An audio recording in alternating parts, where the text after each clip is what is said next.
year, I don't think is worth Right. you coming out for a weekend for $1,100. For $1,100, And yeah. I kind of was like, I mean, I really want to. I know, yes, yeah, I would love to, but yes. Take 5 days in the middle of May. Yeah, just as things are It'd be unfolding. like going on vacation during Holy Week. Holy Week, sure, yeah, absolutely, yes, yeah. So that gives you a Not the little more. best time.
Encounter is brought to you by the Broome County Council of Churches, where we connect compassion with needs as we inspire growth with dignity.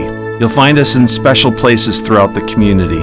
For those who remain hungry, we provide meals. For those who are challenged, we build wheelchair ramps. We comfort those who are ill, minister to those who are confined, and we remain an advocate for change and understanding on behalf of every element of our community. Connect and inspire. Encounter the Broome County Council of Churches. Friends, welcome to Encounter, sponsored by the Broome County Council of Churches. I'm your host today, Mark Kimpland.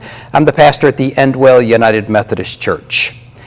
If you look outside, you see that spring has sprung and leaves are emerging and people are making plans for this summer. And especially in this area, as in many areas, some of the summer mainstays in our lives, especially for children and youth, is summer camp. And so today, our Encounter program welcomes Matt Williams, who is the director at Sky Lake, to talk about what's coming up during this summer and the preparations. And Matt is a veteran to the Encounter program. So Matt, welcome to Encounter. I'm so glad you took the time to be with us today. Well, thanks for having me again, Mark. It's enjoy being here. It's great to have you with us.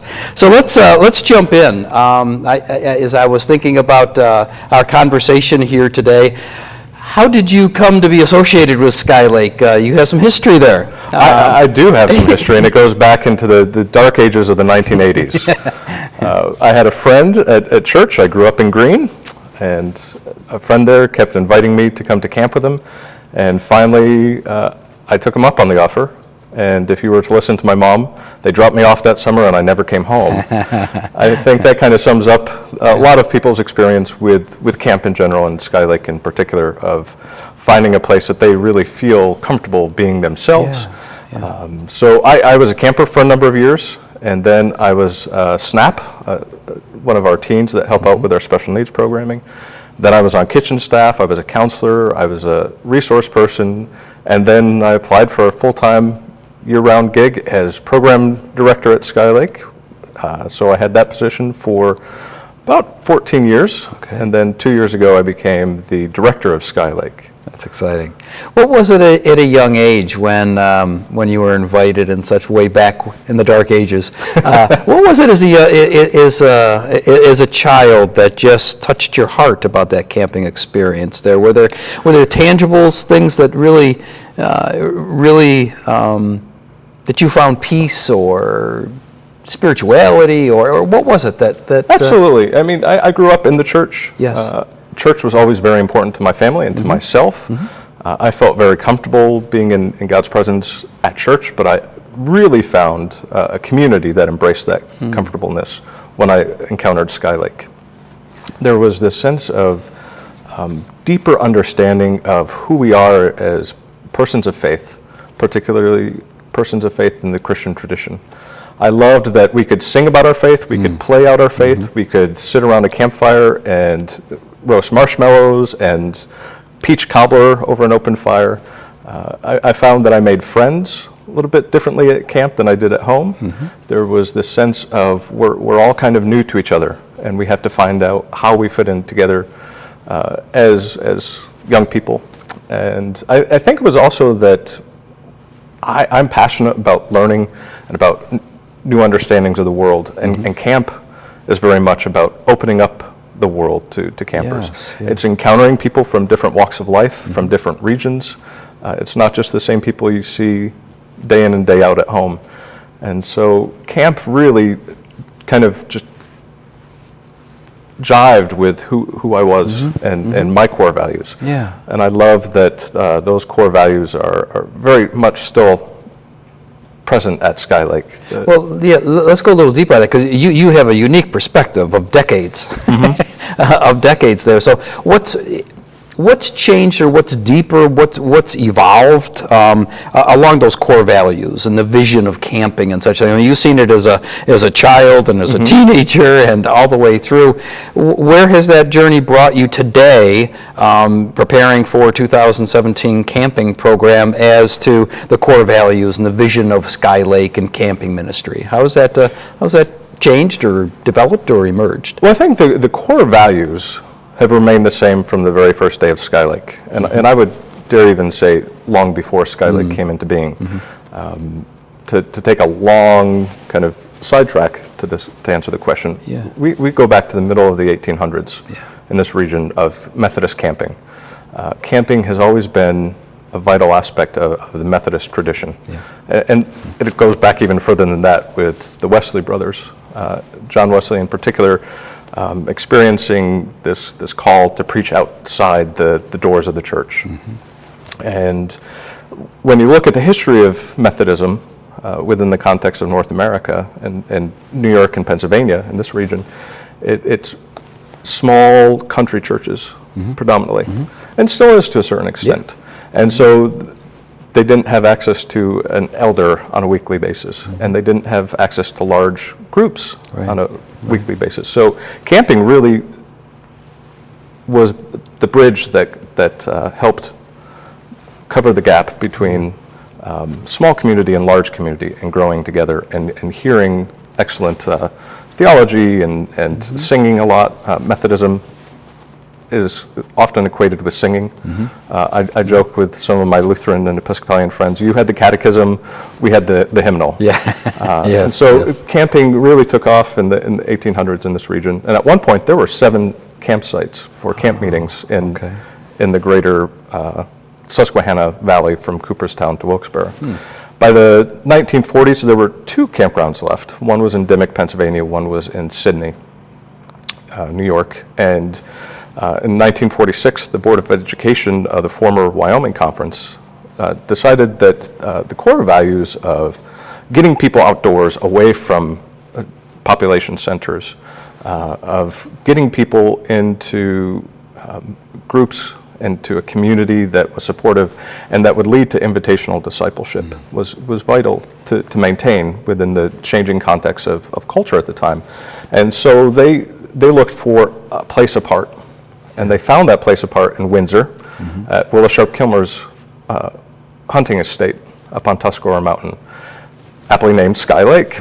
And so, as legend has it, Ruth Underwood, who was the first female pastor in the Wyoming Conference at the time, talked with one of her parishioners, and they went up to the mountain to this parishioner's former boss's estate, and they looked, and Ruth knew that it was the place that they had been looking for, because it kind of fulfilled all those core values of a place for community, a place apart in nature, and a place where people could encounter and grow in God. And so she convinced 12 men, pastors and laypersons, to put up their own money, risk their own financial future to purchase the property. And in April of 1947, 70 years ago, the Wyoming Conference voted to purchase the property from the this small holding company that had been created, and the rest is kind of history. And throughout those years, even through to today, those core values have held. We are passionate about getting people outdoors into God's magnificent creation, and to build that community, and all leading up to invitational discipleship. That we want to provide a place where people feel comfortable of hearing God's voice calling them, and we don't really shove the dove, as our friend Ron Wenzinger would tell us. We make it so that there's an irresistible desire to know God more and to live out that faith. So we provide campers those opportunities to kind of explore, culminating in an invitation to take their faith deeper, to commit to following Christ in a more intentional manner. What a wonderful story of faith, though, historically, as to back then to where we are today. That's amazing. We're here today with the director at Skylake, Matt Williams. And Matt, one of the things that I wanted to ask, and I know this is off our script a little bit, but I wanted to ask this question if I could. What have you seen? You're talking about invitational discipleship and going deeper in such things. I know many of my colleagues who are in ministry, whether it's part-time, full-time, elders, local pastors and such things, somehow have a connection with camping ministry. Have you seen that through the years? Can you kind of speak to that impact of that intentional discipleship and the call to ministry with summer camp? Can you just touch on that a little bit? Do you see that trend? Do you see that history? I mean, camping still remains one of the best grounds for recruiting of clergy, of all stripes, and not just Methodist clergy either. We count amongst our ranks Episcopalians and Lutherans and Congregationalists and Presbyterians who've all felt a deeper appreciation, sense of wonder of God's magnificent creation and calling. I think part of it is we're such an intentional community. And we're intentional about creating a safe space for people, not only physically, but emotionally, mentally, and spiritually. Yes. A place where people feel comfortable exploring and asking questions. And that ability to ask questions really allows people to share their doubts and to not be shunned for sharing their doubts, where it's actually embraced. And a community where you're not going to be judged harshly if you make that kind of commitment. A commitment to the institution, as it were. Yes. I think a story that sums it up best for me is a number of years ago we had a volunteer who was doing some photography for us. And he came across a group of campers who were sitting on the boulders kind of overlooking beautiful Sky Lake one sunny afternoon. And he struck up a conversation. And this was a group of middle schoolers. And the conversation was based around like, so you're enjoying your time at camp? And the camper responded, oh yeah, I love it here. And the volunteer asked, so why do you love it so much? And the camper, who's probably 6th, 7th grade, looks at him and goes, well, it's easy to talk to God here. And the volunteer was like, I'm going to take this a little bit deeper. Yes. And he goes, and why is it easy to talk to God here? And the camper, without hesitation, said, because God starts a conversation here. God does start a lot of conversations at camp. Yeah. I think it's part of it is those barriers to vulnerability are broken down at camp. Yeah. You have supportive staff who are trained to help campers grow, and when they are allowed to kind of do their thing, it is amazing to watch how lives are transformed, which is kind of our vision of transformed lives. Right. You know, and with our mission of living amongst people to encourage them to grow as Christian discipleships. We partner with the local church, in my mind. The local church helps with evangelism. We help grow those who have been evangelized. And it's kind of along the lines of Wesleyan means of grace. And at camp, I kind of see that means of grace lived out as a campfire. Campfires are really important to us, particularly at Sky Lake. It is like the squad goal, you know, to do a one-match fire. Yes. And it's like an elite group of campers and staff. Like, they know when they have had a one-match fire, and they are incredibly proud of that. Yes. But the means of grace is really, from Wesleyan's understanding, I see it as that gathering grace. That grace that goes before us is kind of like all the tinder and the wood and the fuel that is going to build a fire. But that's not sufficient enough. Right. That you actually need the spark. And that's the idea that you then have something in your life that God has spoken so deeply to your heart that your heart becomes on fire. Yes. But on top of that, you can't just stay there. Right. You're not a constant spark. You need to Right. feed the fire. Yeah. And so camping can help feed that flame for years to come. yeah. And even after campers leave and they're gone for decades, they come back because they feel that power of sustaining grace. Oh, that's a wonderful analogy. Wonderful analogy. There are probably people watching this program or listening to this program that have heard about Sky Lake, amongst church members or families and friends and such. What would you say to those parents or those people that are listening right now as to kind of moving them toward at least exploring or sending their children to camp? Is there any nuggets that you can share with them as to why they should, to perhaps encourage them to take that step forward? Well, I hear from a bunch of families and friends, including teacher friends, who say education is great, but there are just some things that can't be learned in school, and they can't be learned in Sunday school or church. Yes. They have to be lived in intentional community. And one of those things is we want to teach interdependence and independence. It's important for kids to get away from families at a time. For them to grow as healthy individuals, it is important to spend some time away from mom and dad. Yes. As hard as that is hard for as mom it and is for mom and dad. dad. As I said earlier, my mom has this theory that they dropped me off at camp and I never came home. Yeah. I think that most parents want their children to become fruitful, productive, caring adults. And camp provides an opportunity that most other experiences don't provide, and that intentional small community. Community, as you might have picked up, is Sure. incredibly important to us. And I think it's incredibly important to the church. Absolutely. We allow kids to come in and to kind of figure out where they fit in. And oftentimes we hear kids say that at camp I felt I could be myself. And it's not that we put something special in the water. It's not that we gave them extra s'mores or anything, which they can have s'mores at camp. It is camp after all. But there's something about learning how to live with one another. Yes. And to be compassionate, to kind of have that empathy for another person, but not just stop at sharing your feelings with them. It's moving on to compassion, to helping them actually live out empathy.